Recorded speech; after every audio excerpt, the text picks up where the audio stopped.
આજની ધર્મકથા. પ્રણામ. વૈરાગ્યની છોડો ઉછળે એવો સંવાદ. એક અતિ વિરાગી વ્યક્તિત્વ, એક જાગેલો આત્મા, એની સમજણ કઈ પ્રકારની છે, એની દ્રઢતા, એનું ઊંડાણ એ કઈ હદ સુધીનું છે, એની પરાકાષ્ઠા દર્શાવતું આ દ્રષ્ટાંત.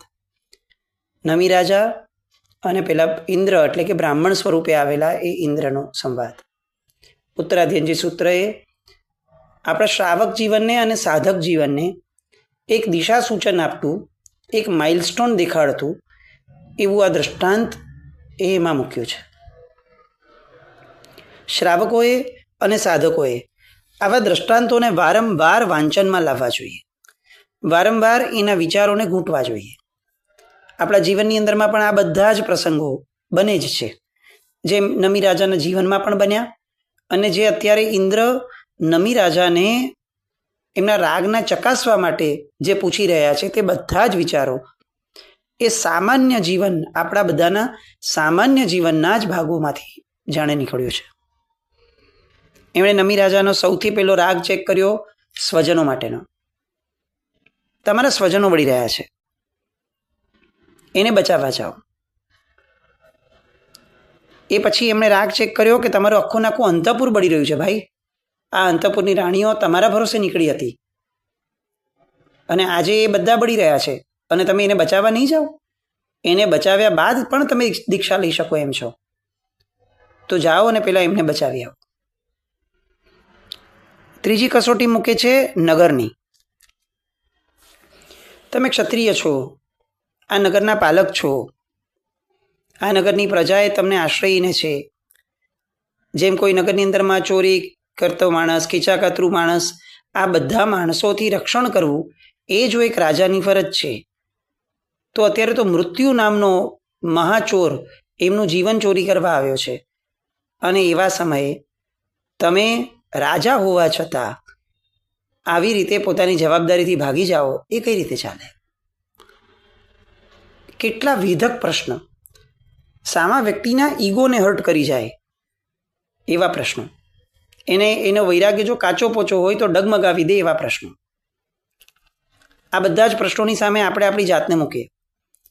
તમે જુઓ, આપણા જીવનના મહત્તમ પાપો એનું કેન્દ્ર આ ચાર વસ્તુઓ મેજોરિટી આપણને દેખાશે: સ્વજન, અંતઃપુર, નગર અને પ્રાસાદ.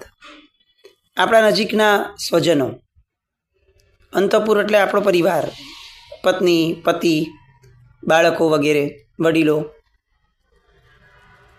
આપણી સમૃદ્ધિના કેન્દ્રમાં જ આપણા આખાને આખા ધર્મ અને મોક્ષ પુરુષાર્થ સિવાયના જે બે પુરુષાર્થ છે, અર્થ અને કામ, આ બંનેના સેન્ટરમાં જો કોઈ મહત્વના મુદ્દા છે તો આ ચાર છે: સ્વજનો, અંતઃપુર એટલે આપણો પરિવાર, નજીકનો પરિવાર, લોકો, આપણી આસપાસનો સમાજ વગેરે, અને આપણું ઘર.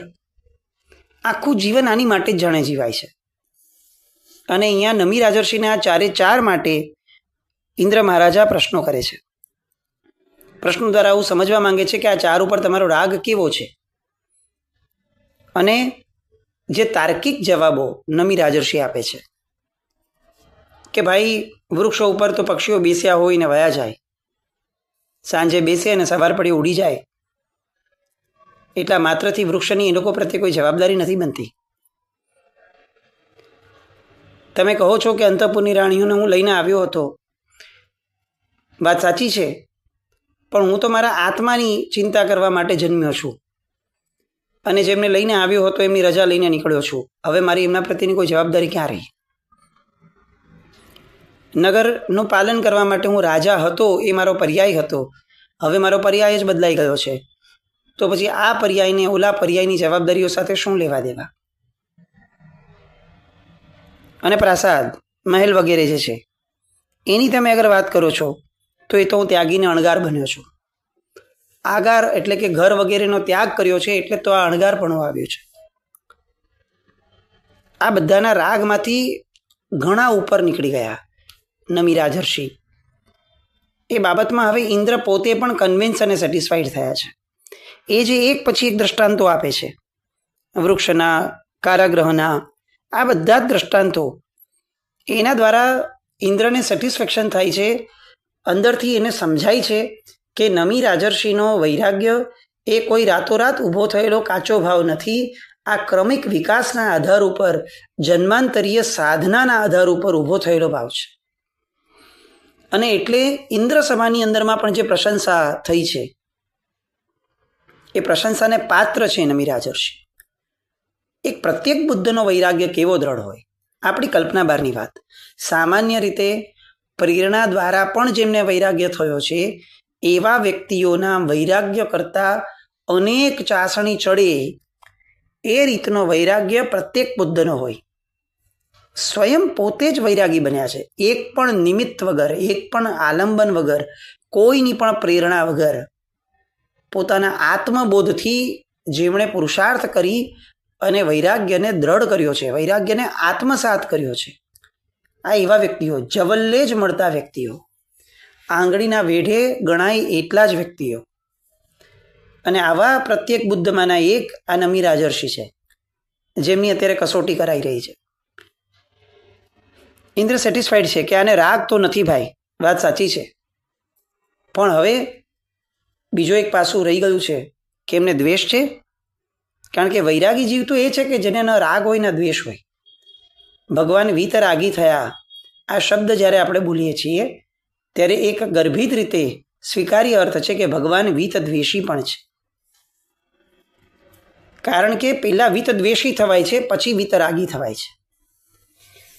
એટલે રાગ નથી એ ચોક્કસપણે નિર્ધારાયું. તો હવે એ ચકાસવું પણ પડે કે ભાઈ દ્વેષ તો નથી જ ને. એટલે હવે એની પરીક્ષા ચાલુ થાય છે કે ભાઈ તમે જે રાજાઓ છે એ રાજાઓ તમને જે નથી નમતા એને નમાવ્યા વગર તમે અહીંયા આવ્યા છો? શું તમે કોઈ ભયથી આવ્યા છો? ખરેખર જો તમે ક્ષત્રિય છો, રાજા હતા, તો તમારું કર્તવ્ય હતું કે દરેક રાજા તમને નમે એ રીતનું એક રાજાપણું ભોગવીને આવો, એ રીતનું યુદ્ધ કૌશલ્ય જે છે એ કરીને આવો. તમે મહાન રાજા હો અને કોઈક રાજા તમને નમે નહીં, એ કઈ રીતે ચાલે? એટલે અહીંયા નમી રાજાના અંદરમાં ક્યાંક પણ ખૂણે ખાચરે એ રાજા નામના પર્યાયનો કોઈ અભિમાનનો ભાવ જો અટક્યો હશે તો એમને ખ્યાલ આવશે. એક રાજા બીજા રાજાને પ્રત્યેનો દ્વેષ લઈને બેઠો જ હોય, એમાંય પોતાનો કોમ્પિટિટર રાજા હોય, પ્રતિસ્પર્ધી પોતાની કક્ષાનો વ્યક્તિ હોય, તો વિશેષપણે દ્વેષ થાય. એ ગર્ભિત દ્વેષ એ કેટલો છે અત્યારે આ પર્યાયની અંદરમાં નમી રાજર્ષિમાં, એ ચકાસવા માટે ઇન્દ્ર આવો પ્રશ્ન કરે છે. અને ત્યારે નમી રાજર્ષિ જે જવાબ આપે છે, અદ્ભુતથી પણ અદ્ભુત કહી શકાય એવો એ જવાબ. દુર્જય એવા સંગ્રામને વિશે 10 લાખ સુભટોને કોઈ માણસ જીતે, એના કરતાં પણ એક આત્મા પોતે પોતાના જ આત્માને જીતે તો એને ઉત્કૃષ્ટ જય કહ્યો છે. કારણ કે સર્વને જીતવા કરતાં પોતાના આત્માને જીતવો એ દુર્જય છે. જવાબની ક્વોલિટી જુઓ, ક્લેરિટી જુઓ. 10 લાખ સુભટોને જીતવા એકલે હાથે એ હજી સરળ છે, પણ પોતાના આત્માને જીતવો એ વધુ દુષ્કર છે. આ એમની સાધનાનું સ્તર. આપણા જેવા માટે આપણે અહીંયા કદાચ એવું કહેવું પડે કે ભાઈ બીજું બધું જ જીતવું સરળ છે, મનને જીતવું બહુ દુષ્કર છે. આપણી કક્ષા, આપણે હજી મનને જીતવામાંથી બહાર ઊંચા નથી આવ્યા, આપણે હજી દેહમાંથી જ બહાર નથી આવ્યા. કારણ કે પેલો તો દેહનો રાગ જાય, પછી મનનો રાગ જાય, પછી ચિત્તનો રાગ જાય, અને પછી જે બચે એમાંથી આત્માનો રાગ પ્રગટે. અને આત્માનો રાગ પ્રગટે ત્યારે આત્મજય થાય. એ બધા જ અશુભ કર્મોનો જય થાય, અશુભ કર્મોથી ઉપર ઉઠાય અને પોતાના આત્માની પ્રાપ્તિ થાય. જે પોતાના અસ્તિત્વમાં જ છુપાયેલું છે એ જ પ્રગટ થાય. એટલે એ આધાર ઉપર અહીંયા નમી રાજર્ષિ કહે છે કે તમે જે કહો છો કે આ બધા રાજાઓને ઝુકાવીને પછી હું આવું, પણ એ રાજાઓને ઝુકાવવામાં શું મોટી ધાડ મારવા જેવી છે? એ તો સાવ સરળ છે. અને હું ક્ષત્રિય છું, સરળ કામ કરવા માટે નથી જન્મ્યો. હું દુષ્કર કામ કરવા જન્મ્યો છું. હું દુર્જય કામ કરવા જન્મ્યો છું. અને આ મનુષ્ય ભવની અંદરનું સૌથી દુર્જય કાર્ય એ તો પોતાના આત્માને જીતવાનો છે. જગત સાથે શું પ્રતિસ્પર્ધાને સ્પર્ધા કરું ભાઈ? સ્પર્ધા તો મારી પોતાના આત્મા સાથેની છે. મારો અશુદ્ધ આત્મા, એની સામે અત્યારે મારો શુદ્ધ આત્મા એ ચૈતન્ય રૂપે જ્યારે પ્રડ્યો છે, ત્યારે એમાંથી મારા શુદ્ધ સ્વરૂપ આત્માને જીતાડવો એ મારું યુદ્ધ છે. આવા દૈહિક અને પૌદ્ગલિક આ બધા સુખોને આપતા એવા રાજાઓના વિજય, એમાં શું ભલીવાર છે?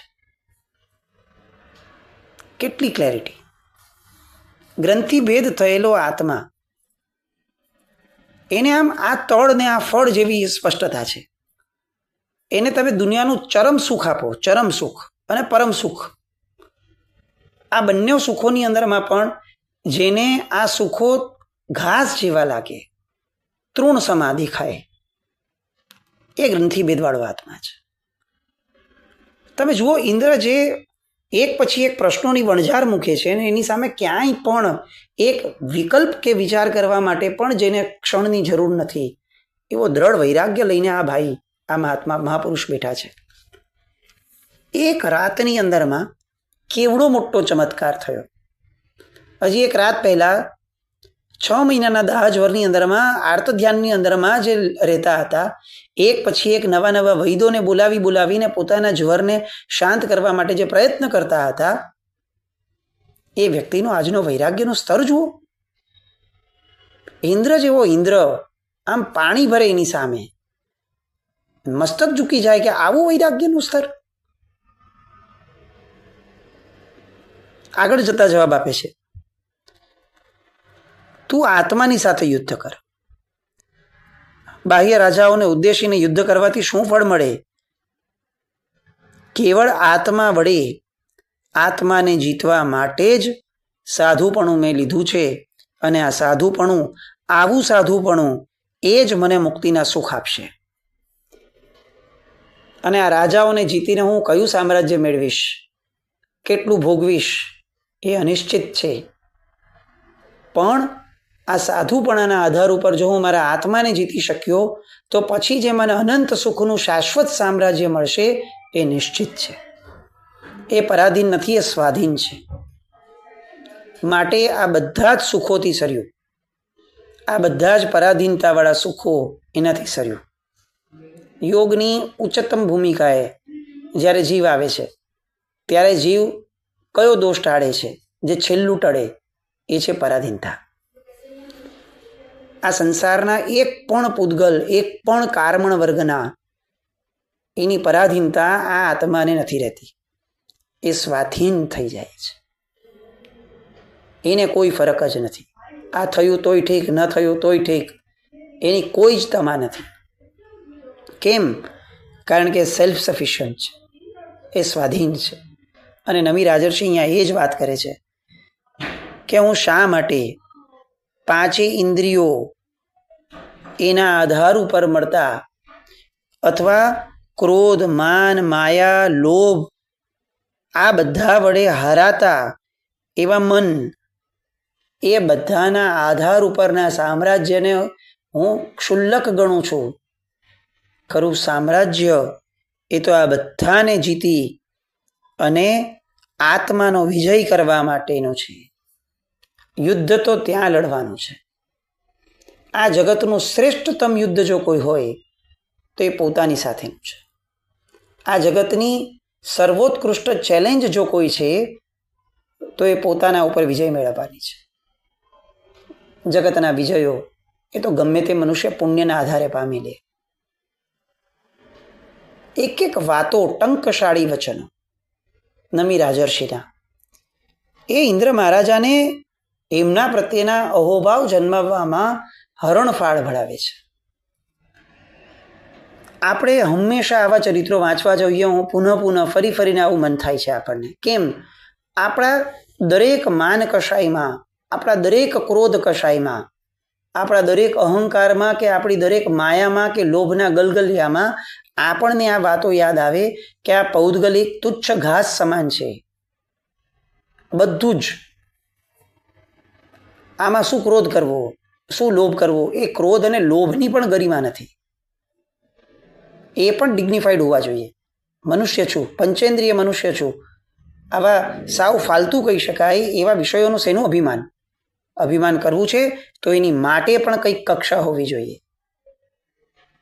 અને કક્ષા એ આવા સ્વ સાથેના યુદ્ધની છે. નમી રાજર્ષિના એક પછી એક જવાબ આવે છે. આ પ્રમાણે આ જવાબ દ્વારા નમી રાજર્ષિમાં દ્વેષનો પણ અભાવ જાણ્યો. હવે ઇન્દ્ર પરીક્ષા કરે છે કે એમની અંદરમાં જીન ધર્મની સ્થિરતા કેવી છે. રાગ ઉપર વિજય બરાબર છે, દ્વેષ ઉપર વિજય બરાબર છે. હવે આ બંને રહિત છે તે તો બરાબર, સારું છે, પણ ધર્મ સ્થિર થયો છે તો એની વાત ચાલે છે. એમને કહે છે કે વિસ્તીર્ણ એવા યજ્ઞો વગેરે કરાવવાથી, પુષ્કળ બ્રાહ્મણોને ભોજન કરાવવાથી, બ્રાહ્મણોને ગૌ, ભૂમિ, સુવર્ણ આદિનું પુષ્કળ દાન આપીને અને પોતે મનોહર શબ્દ આદિ ભોગો ભોગવીને, યજ્ઞો કરીને, હે ક્ષત્રિય, આ બધું કરી અને પછી તમે આ માર્ગે નીકળો. જે પ્રાણીઓને પ્રીતિ કરનાર હોય તે કરવું એ ધર્મને માટે છે. અને બ્રાહ્મણ આદિ પ્રાણીઓને તો યજ્ઞ જ પ્રીતિ કરનારા છે.